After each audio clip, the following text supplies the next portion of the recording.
की चर्चा कर रहे हैं। दरबार पुराण सब भागते जा रहे हैं, बहुत से लोग, लेकिन एक व्यक्ति बहुत धीरे धीरे जा रहा है, बहुत धीरे धीरे जा रहा है, उसे कोई जल्दी नहीं, और उसने धीरे धीरे जाके उस राजा को छू लिया।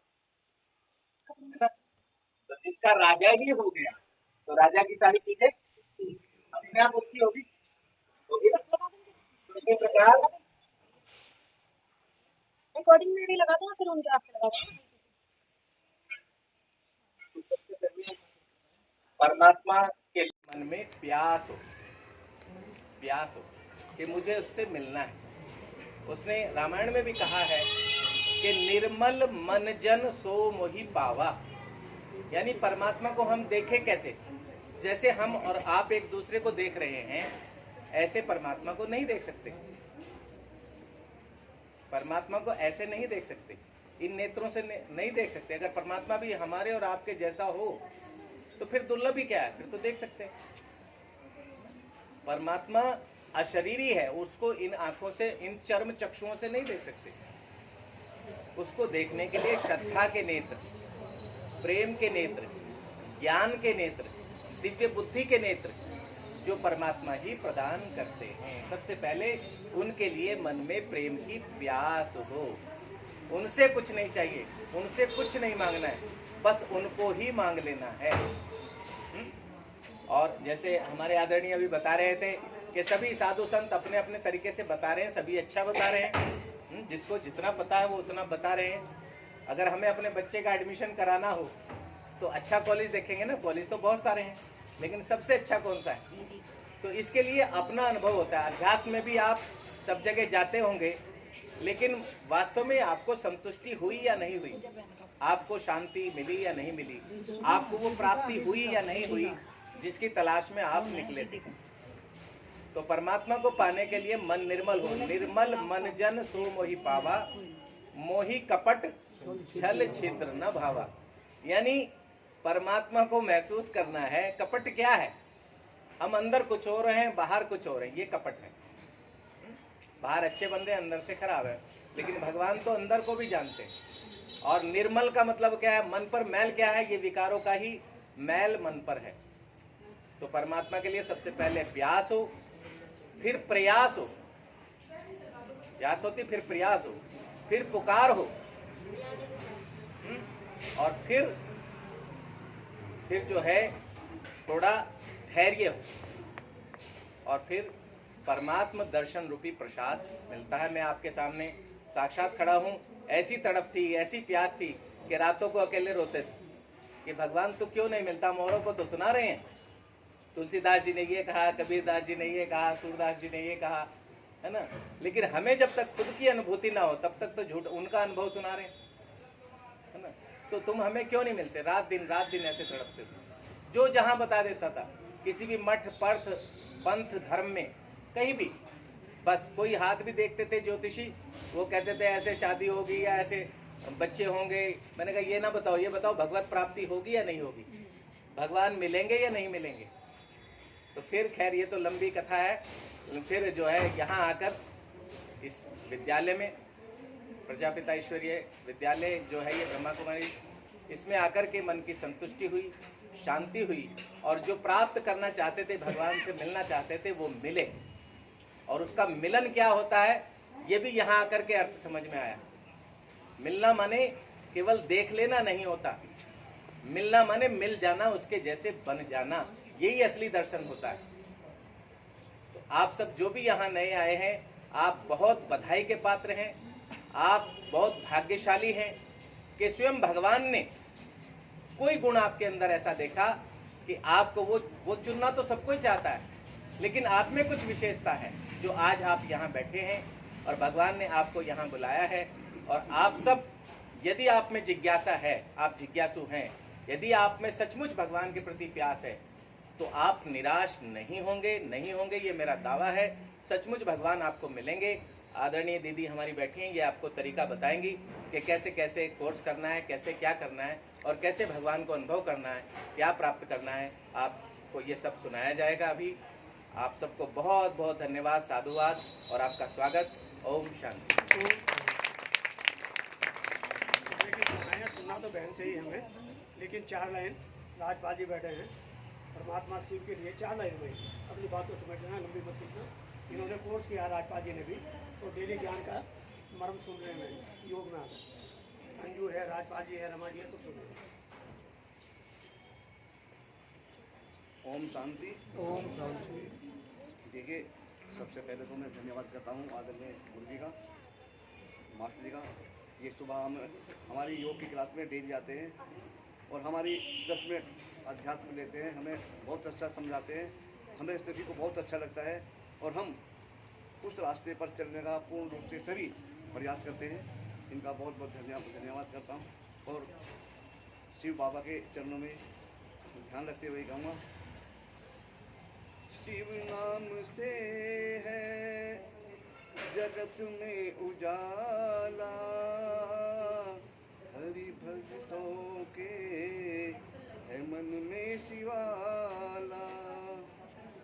ऐ शंभु बाबा मेरे भोलेनाथ, तीनों लोक में तू ही तू। श्रद्धा सुमन मेरा मन बेलपत्री, जीवन भी अर्पण कर दूं। ऐ शंभु बाबा मेरे भोलेनाथ, तीनों लोक में तू ही तू। जग का स्वामी है तू, अंतर्यामी है तू, मेरे जीवन की अनमिट कहानी है तू। तेरी शक्ति अपार, तेरा पावन है द्वार, तेरी पूजा ही मेरा जीवन आधार। धूल तेरे चरणों की पाकर जीवन को साकार किया। ऐ शंभु बाबा मेरे भोलेनाथ, तीनों लोक में तू ही तू। और आज एक बच्चे के वास्ते एक लाइन बच्चे का जिसका जन्मदिन है उसके लिए एक लाइन। छेड़ा दिलों ने खुशी का तराना, छेड़ा दिलों ने खुशी का तराना। मुबारक हो तुमको जन्मदिन सुहाना, मुबारक हो तुमको जन्मदिन सुहाना। जमी झूमती है, गगन झूमता है, खुशियों से हर दिल मगन झूमता है।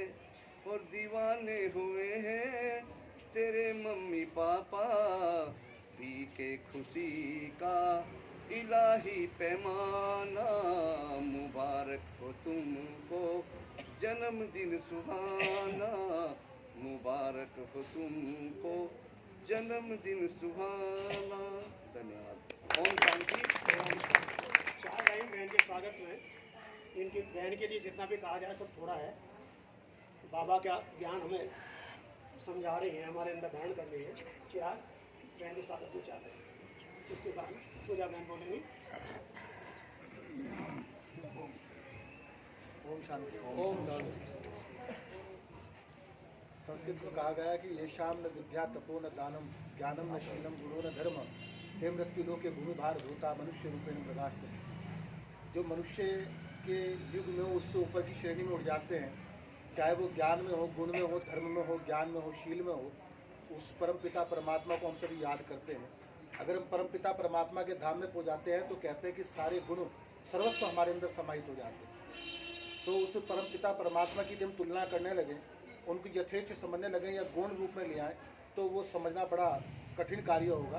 कहते हैं वही सार है, वही रूप है, वही सर्वस्व है। अभी जैसे आदरणीय बता रहे थे कि वही निराकार है, वही साकार है, उन्हें किसी भी रूप में हम देख लें, किसी भी रूप में याद कर लें, वो सर्वस्व समाहित रहते हैं। और आज हमारे मध्य में जो दीदी उपस्थित हुई हैं, मैं तो केवल यही कहूँगा कि बेहतर से खूब, खूब से बढ़कर तलाश किया, बेहतर से खूब, खूब से बढ़कर तलाश किया। दरिया अगर मिला तो समंदर तलाश किया, शीशे तो सदा पत्थरों से टूटते रहे, शीशे से टूट जाए वो पत्थर तलाश किया। तो आप सभी हमारे बीच में उपस्थित हैं, हम सभी आपका स्वागत अभिनंदन करते हैं। ओम शांति। ओम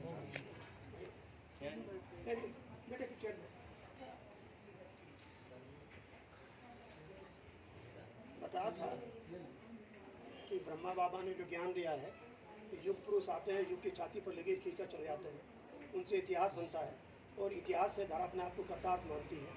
तो हमारे पिताश्री युग पुरुषों में से एक थे, उसी ज्ञान को धारण करके हमारी पूजा बहन हम सबका मार्गदर्शन कर रही है। और मैं चाहूँगा अपने श्रीमुख से हम सबको संबोधित करें और परमात्मा का सही परिचय क्या है उसके बारे में अपने विचार पूजा बहन। ओम शांति। सभी को आवाज आ रही है पीछे तक? परमात्मा को जानने से पहले हमें स्वयं को जानना जरूरी है कि हम कौन हैं। क्योंकि हम कहते हैं हमें परमात्मा को पाना है या याद करना है या उससे प्राप्ति करनी है या जीवन में सुख शांति चाहिए, है ना। तो हम परमात्मा को याद तो करते हैं, सब पुकारते हैं, लेकिन क्या हम उसको जानते हैं? जानते हैं? जानते हैं? बताइए, जानते हैं?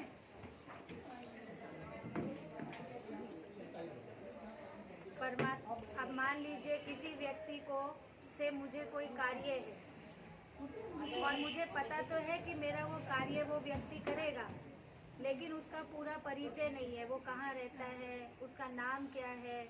तो हम पहले उससे कार्य करवाने से पहले हम उसके बारे में जानेंगे, है ना, कि उस व्यक्ति का नाम क्या है, उसकी पोस्ट क्या है, वो कार्य क्या करता है, वो किस समय बैठता है अपने कार्य का अपने ऑफिस में।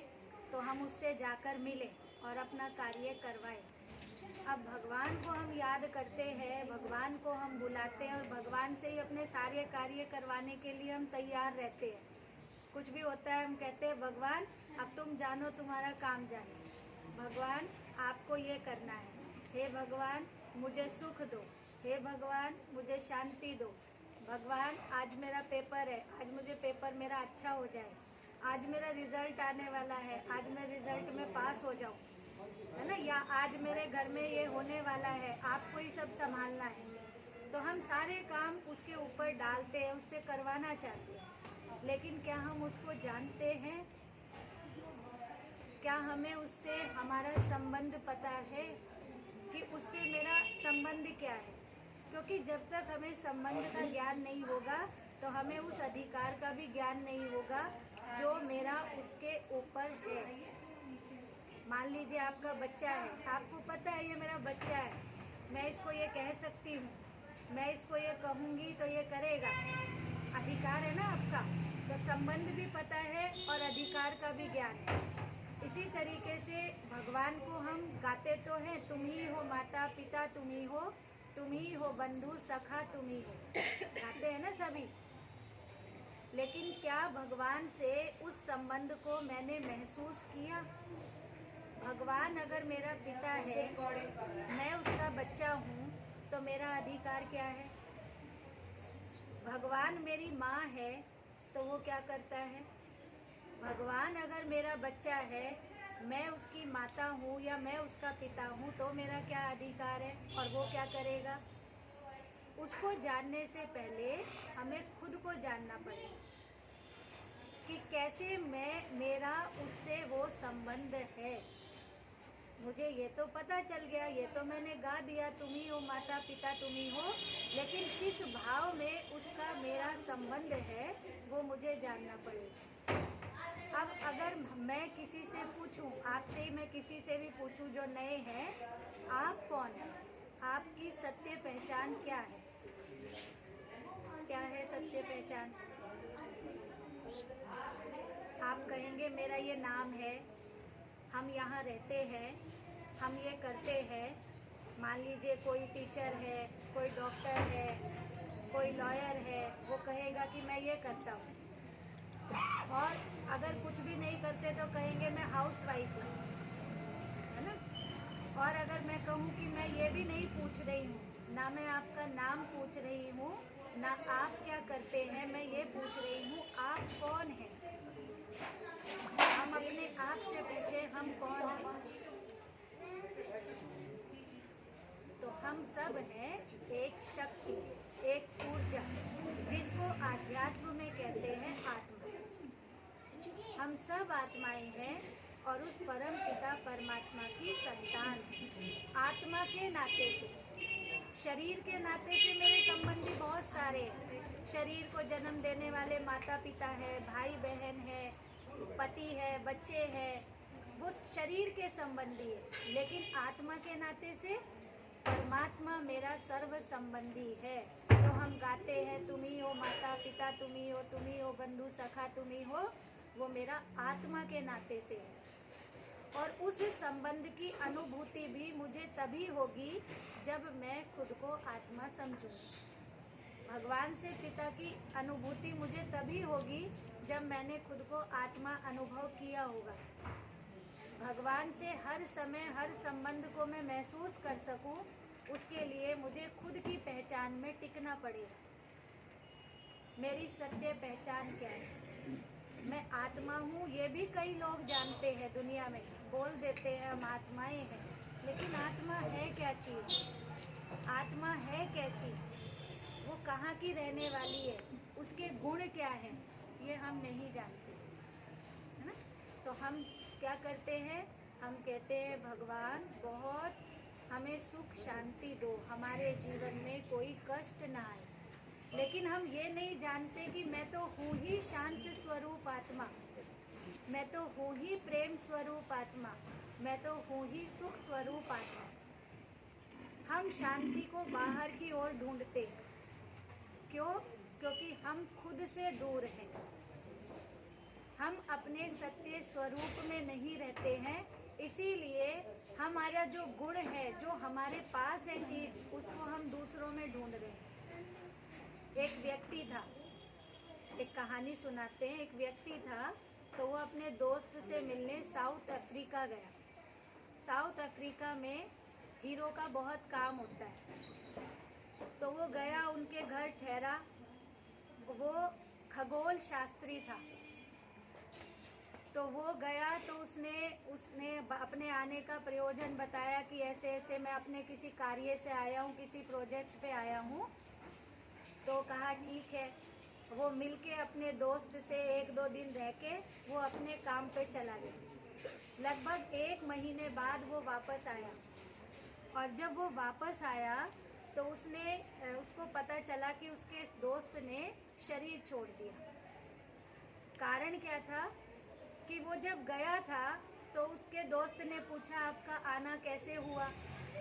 तो उसने कहा कि मैं अपने काम से आया हूँ। और काम से किससे आया हूँ? एक बहुत हीरे, जैसे खान से हीरे निकालने का कार्य चल रहा है, तो मुझे हीरे तराशने के लिए भेजा गया है, उस पर रिसर्च करने के लिए कि यहाँ पर साउथ अफ्रीका में बहुत अच्छे और बहुत सस्ते हीरे मिलते हैं। तो मैं इंडिया से आया हूँ वो कार्य करने के लिए। तो उसके वो दोस्त तो चला गया। अब 1-2 दिन उसके पास रह के अपने कार्य के लिए 1 महीने तक लगा रहा। अब वो जिस दोस्त के पास आया था, उसने सोचा ये इंडिया से आया है, ये भारत से आया है हीरो के लिए, और मैं तो यहीं रहता हूँ साउथ अफ्रीका में, हीरो के देश में, तो मैं कितना कमाई कर सकता हूँ। तो उसने भी ढूंढना शुरू कर दिया, निकल गया घर से हीरो की तलाश में। अब 1 महीने तक ढूंढते ढूंढते, अब उसको ये नहीं पता था हीरा होता कैसा है, माना असली हीरे की पहचान हम कैसे करेंगे। दुकान से, मार्केट से लिया है हीरा, वो तो अलग बात है, लेकिन आपके सामने कोई एक पत्थर रख दे हीरे जैसा और हीरा रख दे, तो हम कैसे पहचान करेंगे कि असली हीरा कौन सा है? तो उसको ये पहचान तो पता नहीं थी।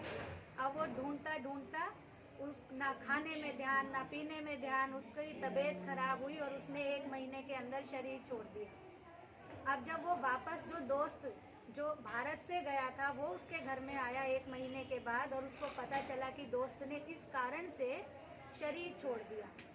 तो उसका जो बच्चा था उसने पूछा, अंकल आप मुझे बताइए हीरे की पहचान कैसे करते हैं? असली हीरा कैसे पता चलेगा ये असली हीरा है, ये नकली है? तो क्या पहचान होती है हीरे की? तो उसने कहा असली हीरे की पहचान होती है, आप उसको धूप में भी वो रखा रहेगा, वो शीतल रहेगा, ठंडा रहेगा, वो गर्म नहीं होगा, ये असली हीरे की पहचान है।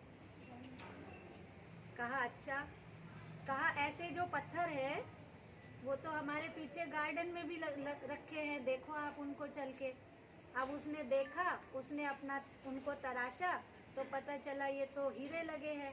उन्होंने उसकी जैसे पत्थर की डेकोरेशन कर देते हैं ना नीचे गार्डन में, ऐसे वहाँ वो पत्थर हीरे थे और वो पत्थर समझ के उन्होंने अपने गार्डन में ही सजाए हुए हैं। तो ये हम भी तो यही काम कर रहे हैं। शांति मेरे अंदर है, शांति मेरा गुण है, लेकिन हम उसे बाहर ढूंढ रहे हैं। हम पूजा करते हैं, व्रत करते हैं, तीर्थों पे जाते हैं, है ना। या मान लीजिए कई आजकल के बच्चे तो चलो ये नहीं करते, वो कहेंगे आज हम पार्टी करने चलते हैं, एंजॉय करेंगे। आज है ना मन घर में खाने का दिल नहीं हो रहा, आज बाहर खाएंगे, आज बाहर मज़े करेंगे। यानी कि मज़े करना मतलब जो शांति चाहिए, जो अच्छा, जो खुशी चाहिए, वो हमें बाहर जाके मिलेगी। तो हम सब बाहर की ओर ढूंढ रहे हैं, अपने अंदर हम नहीं झांक रहे हैं कि वो हीरा, वो खुशी, वो शांति, वो सुख, वो प्यार, वो मेरे अंदर ही है, वो मेरा गुण है। वो मुझे कहीं बाहर नहीं ढूंढना है, केवल मुझे अपने आप से मिलना है, अपने आप को जानना है। मैं आत्मा हूँ और इस शरीर में मेरे रहने का स्थान है ये। जहाँ आप बिंदी लगाते हैं, तिलक लगाते हैं, वो उस शक्ति के रहने का स्थान है। कई लोग कहते हैं आत्मा दिल में रहती है, कई लोगों का मानना होता है आत्मा नाभि में रहती है। नहीं, आत्मा कहाँ रहती है? आत्मा का रहने का स्थान ये। इसको भी कैसे हम माने? आप इसको गाड़ी से समझ सकते हैं। गाड़ी जो होती है, गाड़ी में हमेशा ड्राइवर कहाँ बैठता है? आगे की सीट पे, और आगे तो 2 सीट होती है। जहाँ पर पूरी गाड़ी का कंट्रोल उसके पास होता है, ड्राइविंग सीट पर, वो वहाँ बैठता है। अब हमारे पूरे शरीर का जो कंट्रोल है वो हमारे मस्तिष्क के पास है। हमारा सारा नर्वस सिस्टम हमारे ब्रेन से जुड़ा है ना। तो हमारे ब्रेन के 2 हिस्से हैं, सीधा भाग, उल्टा भाग, राइट और लेफ्ट। उसी के मध्य में मुझ आत्मा के रहने का स्थान है।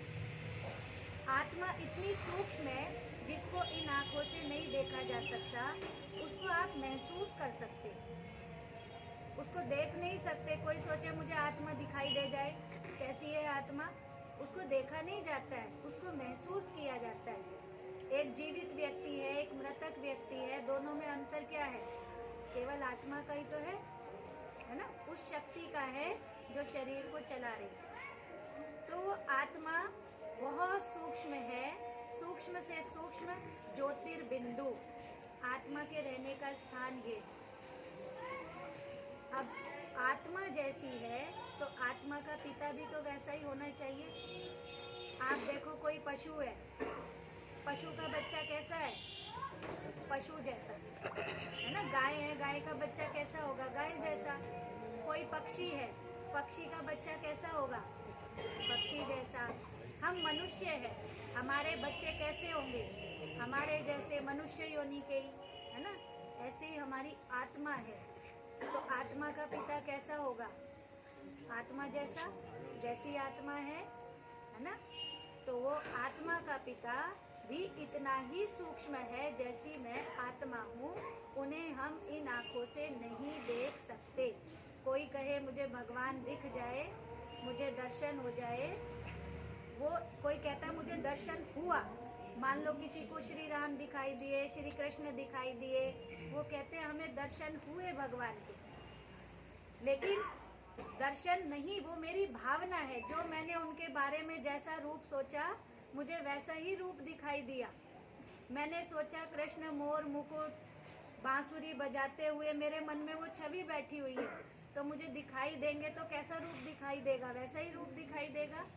तो क्या कृष्ण हर समय ही मुकुट पहने बैठे रहते हैं? तो क्या वो हर समय ही बांसुरी बजाते रहते हैं? नहीं ना।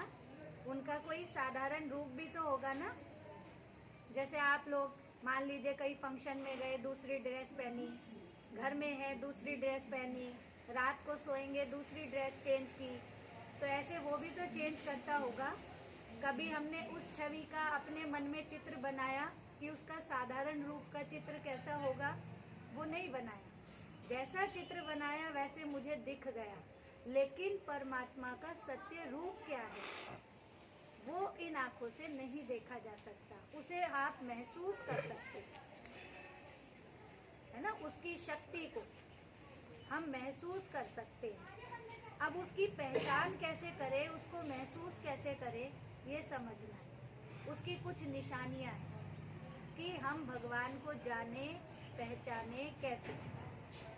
आप ये नहीं समझना कि आपको यहाँ जो सुनाया जा रहा है, कई लोग सोचते हैं जैसे और धर्म में अपना ज्ञान दिया जाता है ऐसे ये लोग भी अपना ज्ञान दे रहे हैं।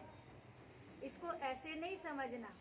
इसको आप ये समझना कि जो बातें हमको यहाँ बताई जा रही है उस पर हमें अपनी बुद्धि से विचार करना, फिर आप उसको स्वीकार करना, फिर आप उसको समझना। भगवान है, हम सब कहते हैं कि वो हम सब का पिता है, हम सब उसके बच्चे हैं। अब अपने आप से आप देखो, मान लीजिए आपके 2 बच्चे हैं, 3 बच्चे हैं, 4 बच्चे हैं। अगर उन बच्चों से अलग अलग सबसे पूछा जाए अपने पिता का नाम बताइए, आपके पिता क्या करते हैं, वो कहाँ रहते हैं, तो सब चारों बच्चे एक जैसा परिचय देंगे या अलग अलग देंगे? एक जैसा देंगे, क्योंकि एक पिता की संतान है। अब कहने को तो यहाँ जितने भी बैठे हैं लोग सब कहते हैं हम भगवान के बच्चे हैं, और अगर मैं सबसे अलग अलग पूछूं कि भगवान कौन है, तो 2 लोगों का आंसर एक जैसा होगा? नहीं होगा। कोई कहेगा मैं तो राम जी की भक्त हूँ, मैं तो राम जी को मानती हूँ। कोई कहेगा मैं तो कृष्ण की भक्त हूँ, कृष्ण को मानती हूँ। कोई कहेगा मैं तो हनुमान जी का भक्त हूँ। कोई कहेगा मैं तो शिव जी को मानता हूँ। कोई कहेगा सब उसी के रूप है ना। कोई कहेगा मैं तो प्रकृति ही सब कुछ है, प्रकृति अपने आप चल रही है, नेचर इज गॉड, प्रकृति ही परमात्मा है ना। और कोई ऐसा भी होगा जो कहेगा हमने तो कभी परमात्मा को देखा ही नहीं, तो हम क्यों माने परमात्मा है। मैं तो नहीं मानता परमात्मा है, हम कर्म कर रहे हैं, हमें फल मिल रहा है, इसमें परमात्मा का रोल क्या है ना। कई ऐसे भी होंगे। लेकिन अब ये अलग अलग सबके बातें, सबके विचार क्यों है? क्योंकि हम भगवान को मानते तो हैं लेकिन जानते नहीं हैं, पहचान नहीं है। तो उसकी सबसे पहली निशानी ये है, भगवान वो होगा जो सर्व धर्म मान्य होगा, जिसको सभी धर्म की आत्माएं एक रूप में मानेंगी, एक जैसा मानेंगी, वो होगा भगवान। अब आप अपने आप से देखो, अपने आप से पूछो, मैं जिसको भगवान मानता या मानती हूँ उसे सब धर्म की आत्माएं भगवान के रूप में मानती हैं? बताओ, मानती हैं? नहीं मानती। वो तो मेरी मान्यता है, मैं हिंदू हूँ तो मेरी ये मान्यता है कि ये भगवान है ना। लेकिन भगवान वो होगा जिसे सब धर्म की आत्माएं एक रूप में मानेंगी। अब ऐसा कौन है जिसे सब धर्म की आत्माएं एक रूप में मानती हैं? मुस्लिम किसको मानते हैं? अल्लाह को। वो अल्लाह को कहते हैं नूरे इलाही। वो अल्लाह कैसा है? नूर है, माना प्रकाश है। अब आप सिखों को देखो, सिख लोग किसको मानते हैं?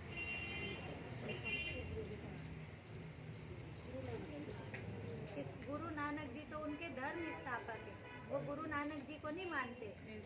वो कहते हैं एक ओमकार, कहते हैं ना एक ओमकार। वो परिचय देते हैं अजोनी, अजन्मा, निर्वैर, अकर्ता पुरुष, है ना। ये उस परमात्मा की पहचान देते हैं। उनके गुरु ग्रंथ साहिब में ये भगवान की पहचान आती है कि भगवान कौन है, एक है और ओम के आकार का है। अब ओम का आकार क्या है? ओम का आकार ये नहीं है कि हमने ओम लिख दिया ये ओम का आकार है। ओम माना मैं आत्मा। हम कहते हैं, मान लो हम यहाँ बोलते हैं ओम शांति। ओम शांति का मतलब है मैं आत्मा शांत हूँ। आप कहते हो ओम नमः शिवाय, यानी कि मैं आत्मा शिव को नमस्कार करती हूँ। तो ओम का मतलब है मैं आत्मा। तो आत्मा का रूप हमने अभी क्या समझा? ज्योतिर्बिंदु, बहुत सूक्ष्म। तो भगवान एक है और आत्मा के आकार जैसा है। जैसी आत्मा ज्योतिर्बिंदु है, ऐसे परमात्मा भी ज्योतिर्बिंदु है। तो उन्होंने भी उस एक को माना। वो अजोनी है, वो योनियों में नहीं आता, वो अकर्ता पुरुष है, वो कर्म के प्रभाव से न्यारा है, वो अकाल मूर्त है, जिसे कोई काल खा न सके, वो ऐसा है। वो निर्वैर है, उसका किसी से वैर नहीं है ना। ये उन्होंने गुरु नानक जी ने परमात्मा का परिचय दिया। फिर उसके बाद ईसाई धर्म में क्या कहते हैं? God is one, God is light, I am a son of God. भगवान एक है, वो लाइट है और मैं उसका बच्चा हूँ। ये क्राइस्ट ने कहा, ये नहीं कहा मैं भगवान हूँ, उन्होंने कहा मैं भगवान का बच्चा हूँ, है ना। और ऊपर की तरफ इशारा किया, उसे याद करो, गॉड फादर, है ना। तो उन्होंने भी लाइट को माना, इसीलिए वो लोग क्या करते हैं? चर्च में कैंडल जलाते हैं और उसकी लो पे अपना ध्यान लगाते हैं कि भगवान ज्योति रूप है, उसका प्रकाशमय रूप है, इसीलिए उसको याद करो। फिर उसके बाद बौद्धि या जैनी, वो लोग भी उस दिव्य प्रकाश को ही परमात्मा के रूप में मानते हैं कि भगवान कौन है?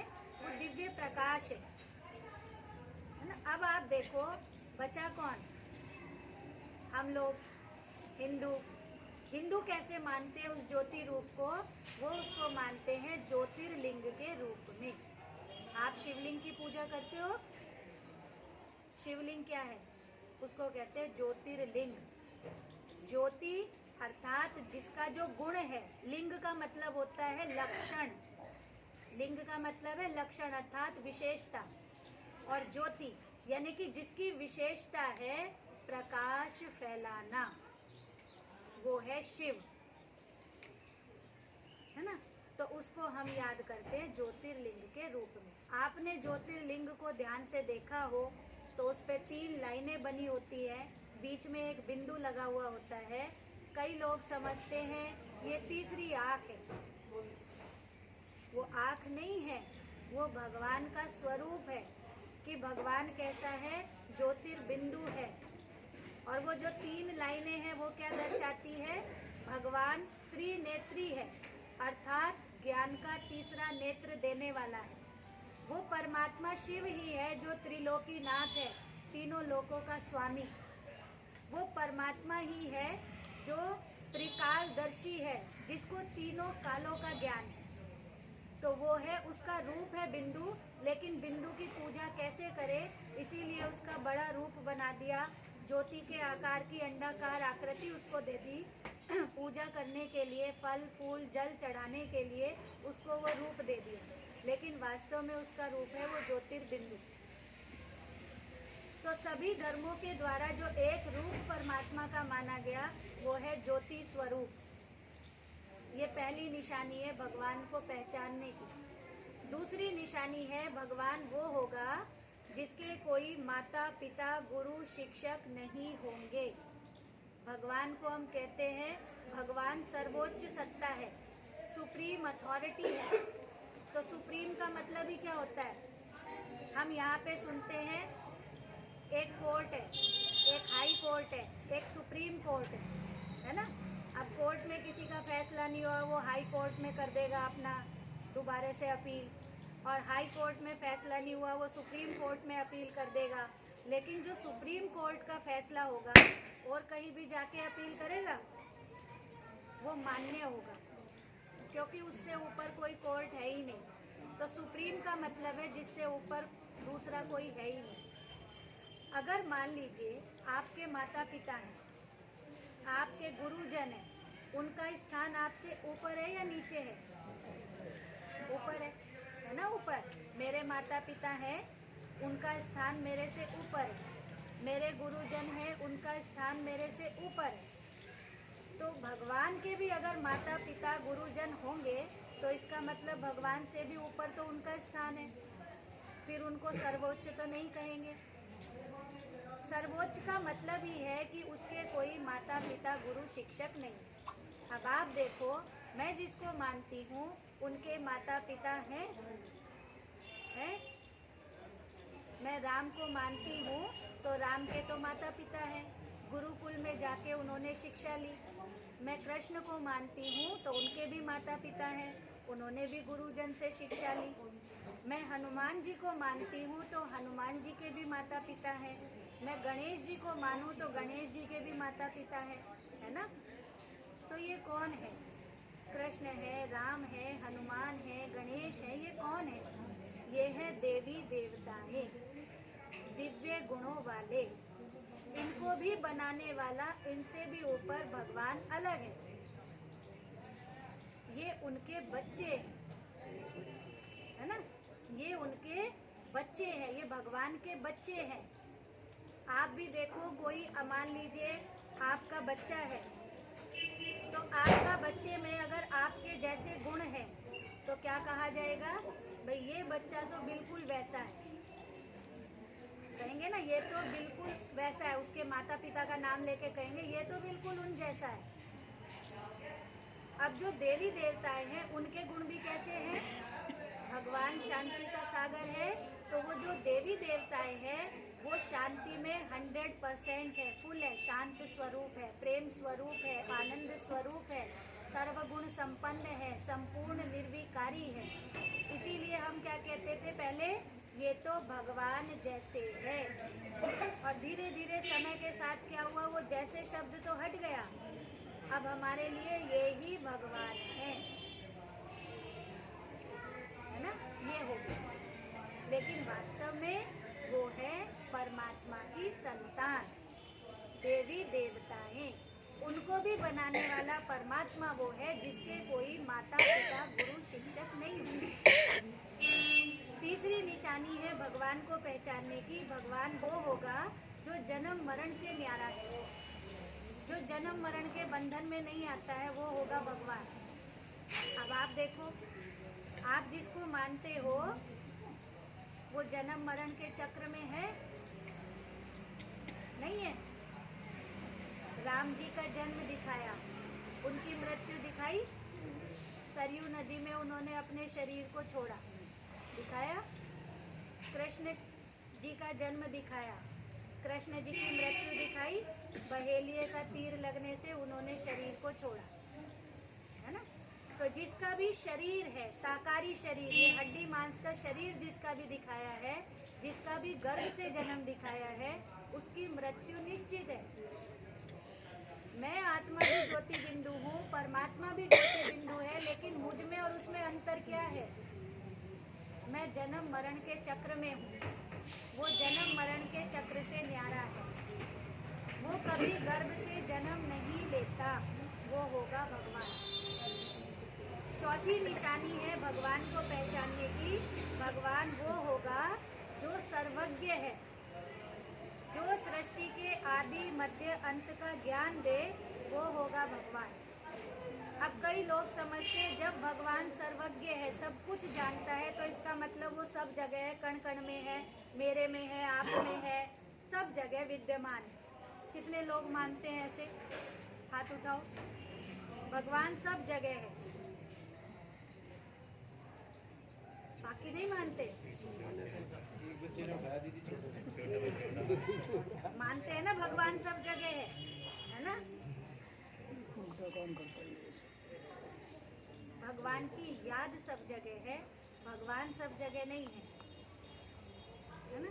अगर भगवान सब जगह हो, अपने विवेक से पूछो, अपने आप से बिल्कुल मन को शांत करके पूछो, भगवान कुत्ते बिल्ली गधे घोड़े सब में हमने उसको उपस्थित कर दिया, तो ये भगवान की महिमा है या भगवान की ग्लानि है?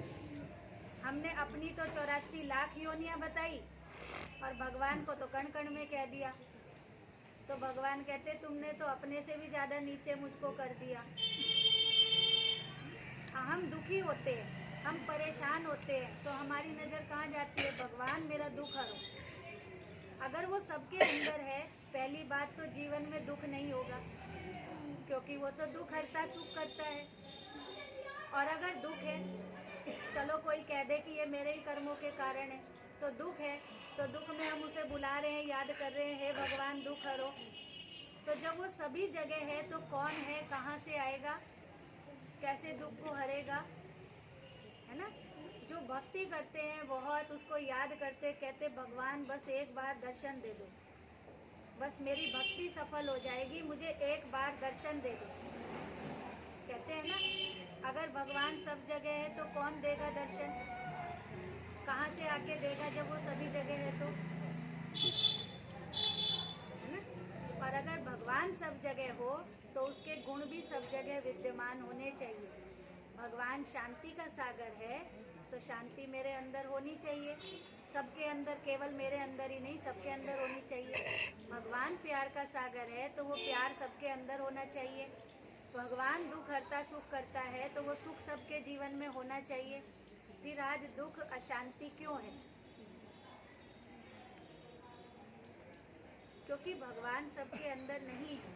गीता में श्लोक आता है, यदा यदा ही धर्मस्य ग्लानिर्भवति भारत अभ्युत्थानम अधर्मस्य तदात्मानं सृजाम्यहम्। जब जब धर्म की ग्लानि होती है मैं तब आता हूँ, अधर्म का विनाश कर धर्म की स्थापना के लिए। तो अब आप कौन सी बात को सत्य मानेंगे? जब अधर्म होगा भगवान तब आएगा, या भगवान सब जगह है? ये तो दोनों विपरीत बातें हैं। अगर मैं मानती हूँ भगवान सब जगह है तो कौन आएगा, कहाँ से आएगा? और अगर मैं मानती हूँ भगवान अधर्म होगा तब आएगा, इसका मतलब वो कण कण में नहीं है, हर जगह नहीं है, है ना। दोनों बातें विपरीत हैं, लेकिन हम दोनों मानते हैं, दोनों गाते हैं, लेकिन कभी विचार नहीं करते कि ये दोनों बातें अलग अलग हैं।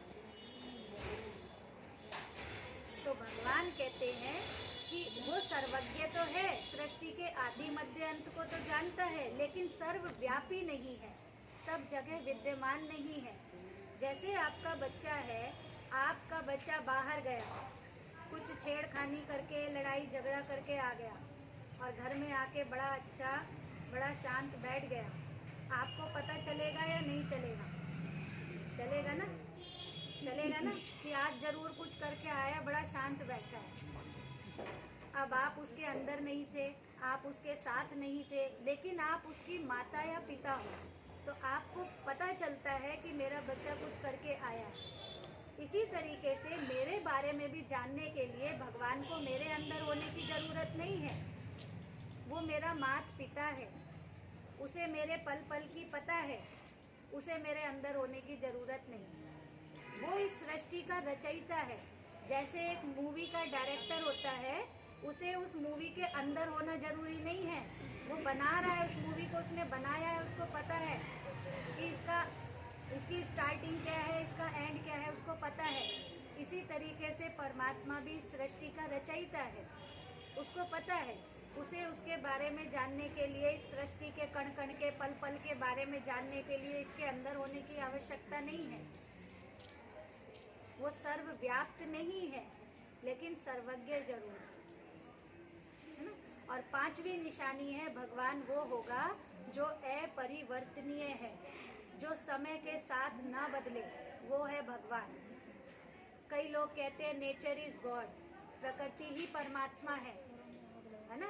इसीलिए हमने बना दिया जल देवता, अग्नि देवता, वायु देवता, हमने ये सब देवता बना दिए। ये देवता किस भाव में है? देवता माना देने वाला, तो ये हमें देते हैं, जीवन देते हैं, इसीलिए इनका दुरुपयोग ना हो हमारे शास्त्रों में, इसीलिए इन्हें देवता की संज्ञा दी गई। अब देवता का मतलब ये नहीं है कि ये मनुष्य के आकार के हैं, देवता जैसा रूप है इनका और यही सब कार्य कर रहे हैं, नहीं, है ना। ये तो तत्वों के रूप में ही है, लेकिन ये हमें देने वाले हैं जीवन, इस भाव में इनको देवता कहा गया। तो जो प्रकृति है वो हमें सुख भी दे सकती है, वो हमें दुख भी दे सकती है। हवा, अभी हवा चल रही है बहुत अच्छी सी, थोड़ी हल्की हल्की, तो अच्छा लग रहा है, और अभी यही हवा तूफान का रूप ले ले तो क्या होगा? विनाश होगा ना, तबाही होगी। धूप है, हल्की हल्की धूप अच्छी लग रही है, धूप भयानक आ जाए, दिन के 12 बजे आपको यहाँ बिठा दिया जाए, तो वही धूप आपको कष्ट देगी ना। तो प्रकृति मुझे सुख भी दे रही है, प्रकृति मुझे दुख भी दे रही है। पानी मेरा जीवन है, लेकिन पानी ही अगर बाढ़ का रूप ले ले तो वो मेरे जीवन को खत्म भी कर सकता है। लेकिन परमात्मा का गायन है दुख हरता सुख करता। हम उसे ये नहीं कहते सुख हरता दुख करता। कभी किसी ने ऐसी महिमा की नहीं। मैं उसको याद करूंगी, वो मुझे भी सुख देगा, आप उसको याद करोगे, वो आपको भी सुख देगा।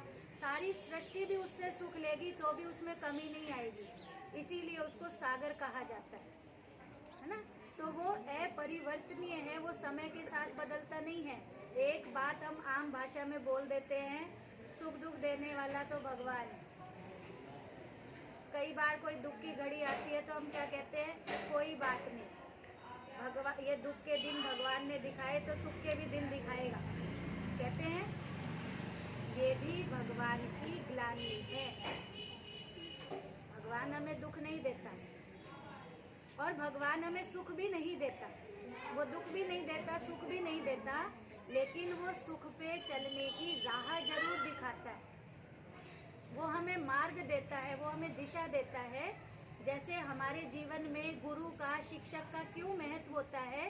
वो कोई हमारी बुद्धि में कुछ डाल नहीं देगा, वो कोई हमारी नौकरी नहीं लगवा देंगे, लेकिन वो हमें दिशा देते हैं। तो हमारे जीवन में उनका मान होता है कि इन्होंने हमें जीवन में दिशा दिखाई, तो ये हमारे बड़े हैं, आदरणीय हैं, पूजनीय हैं, हम इसीलिए उनका सम्मान करते हैं। इसी तरीके से भगवान का भी क्या रोल है। भगवान भी एक निश्चित समय पर आकर हमें वो दिशा दिखाता है।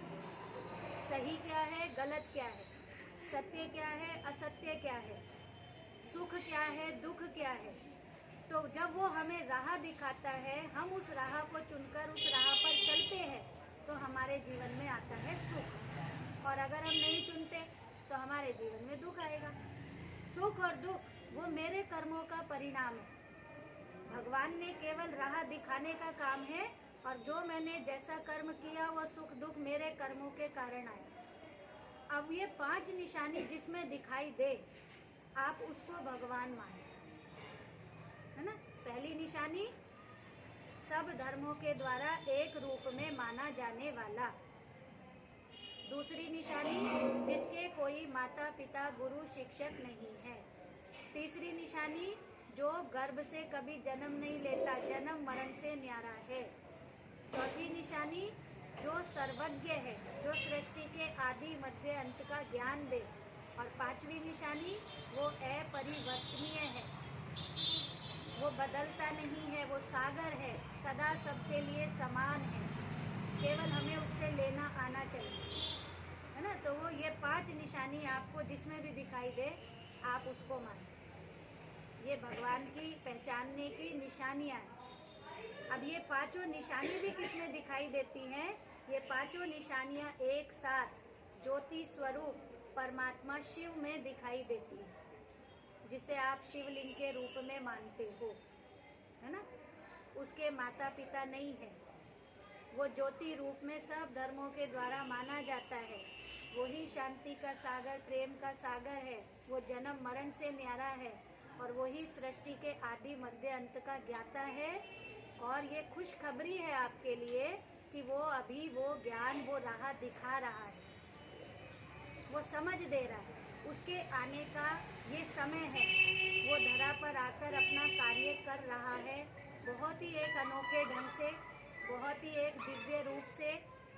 आप जानो, पहचानो, समझो, निर्णय आपका है ना। लेकिन इसका 7 दिन का कोर्स होता है। ये तो आपको अभी एक भाग समझाया गया, छोटा सा, बहुत विस्तार है ज्ञान का, और उसको समझने के लिए आपको 7 दिन तक अपना आधा घंटा देना होगा।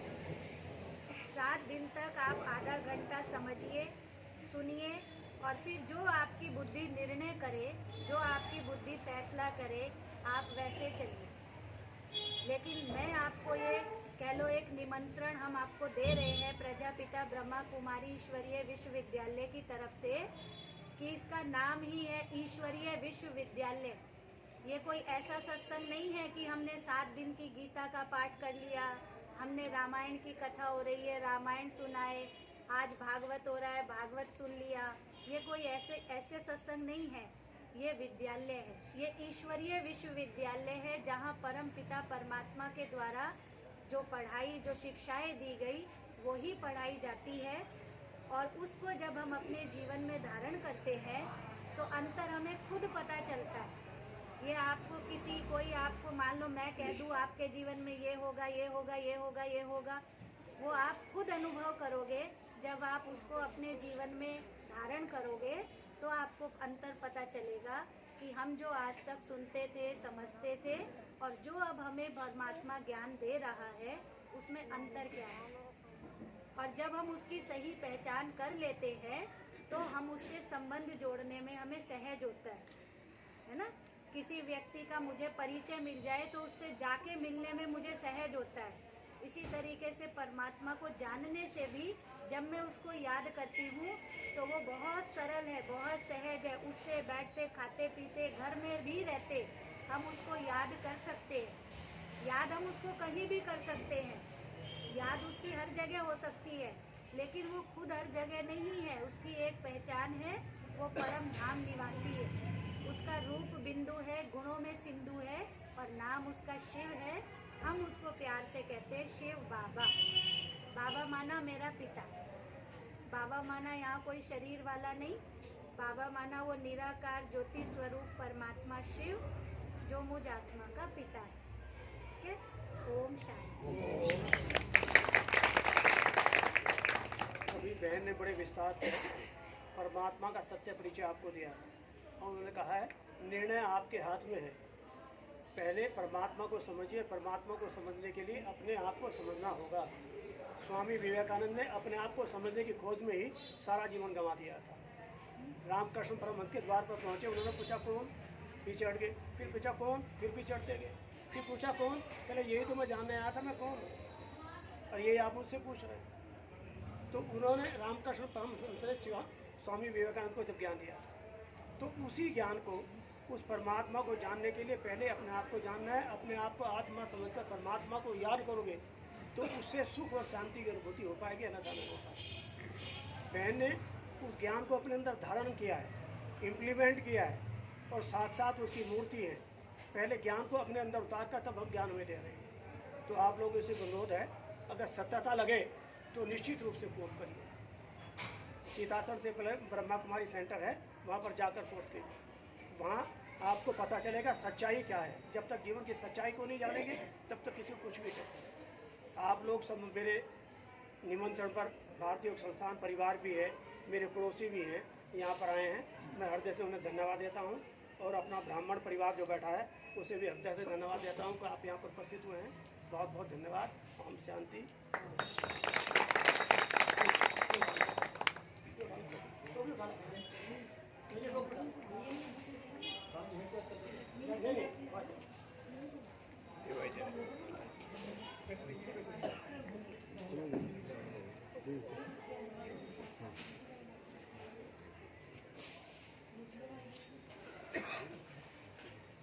हाँ, यहीं से दे दो, सहज हो।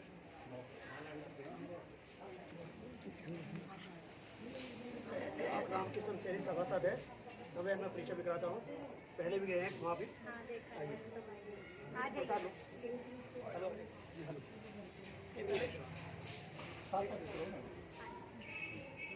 धन्यवाद सैन साहब, आप उपस्थित हुए।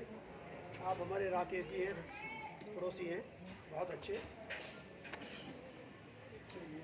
ये राजपाल प्रजापति हैं, रोल्स भी किया है और अच्छे वजन रोल्स हैं। आप तो थोड़ा सा नमूना लिया है। समय कम। हाँ, समय कम।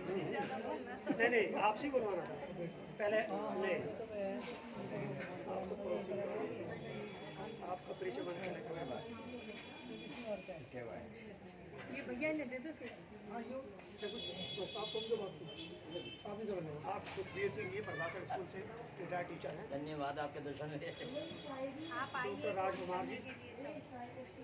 बहुत अच्छे आ जाइए आते रहिए, आइए, नए भाई सब बहन आ आते रहिए। जाइए। पहले नए आते रहिए। पहले नए आ जाइए, सब आ जाइए, आ जाइए, आ जाइए। हटाओ कैसे हटाओगे मुझे नहीं पता हटाओ इधर इधर से आ जाओ।